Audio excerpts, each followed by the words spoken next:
Prashant, I'm going to start with you first. One of the arguments that we heard over the last, 24 to 48 hours was that the world got so obsessed with renewables, it kind of pushed coal completely out of the picture, and therefore we have wound ourselves up in this situation where suddenly there is a shortage and renewables have not been able to, keep up pace as the requirement has ballooned post-COVID. Your thoughts on the debate between renewables and ignoring coal for too long?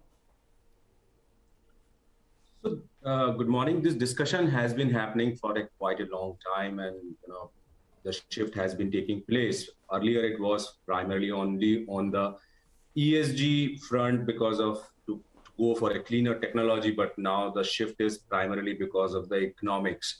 Because if you are in a position to generate electricity from renewable resources at 30 to 40% cheaper prices than the thermal coal or natural gas, then it becomes a natural choice. So that's one reason which is making it more and more attractive.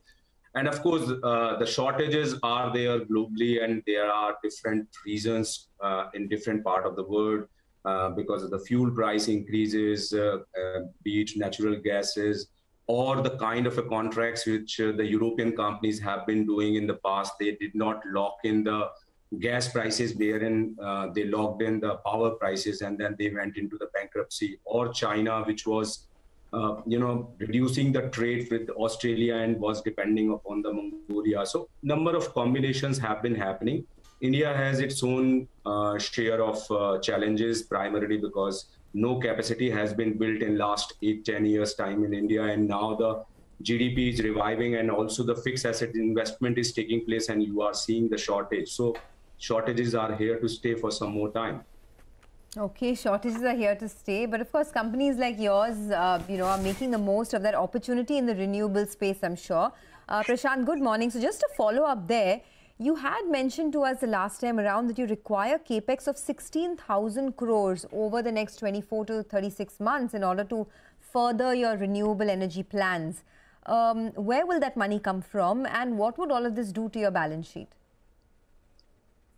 Yeah, good morning. So this 16,000 crore capex is fully tied up now, and also the PPAs have been signed, and the equipments have been ordered. Construction is in full swing, and the commissioning of the assets will start happening from the last quarter of the current financial year, wherein we will be commissioning close to 200 megawatt, and thereafter 250 to 300 megawatt every quarter will be on stream and will be commissioned and supplied to the grid or to the consumers with whom we have tied up the PPAs.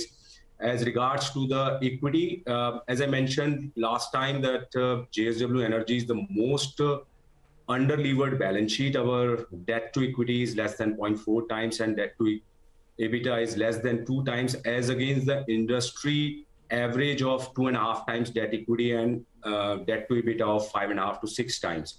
And we are the only company which is a free cash flow company, generate 2,200 crore of free cash, which is going to go for expansion of these new capacities. So entire equity is coming from internal accruals.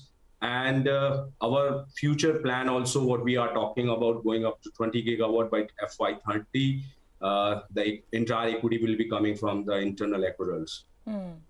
Let's bring in Sumit Kishore into the conversation as well. Sumit,